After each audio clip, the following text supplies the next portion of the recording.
میاں بیوی ایک راستے کے ہم سفر ہیں۔ اس راستے کی جو مشکلات ہیں ان کی مثال آپ آگ لے لیں۔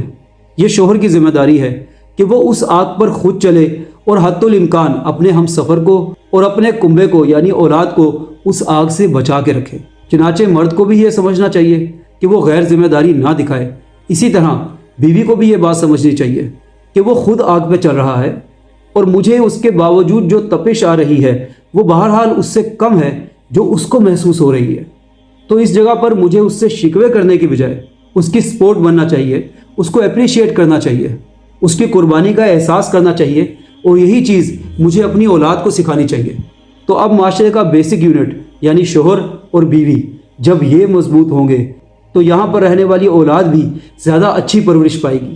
اب ایسے بہت سارے مضبوط یونٹ ہوں گے تو ایک معاشرہ بنے گا۔ ظاہر ہے کہ ایک یونٹ دوسرے یونٹ کی مدد تبھی کر سکتا ہے جب وہ خود مضبوط ہو۔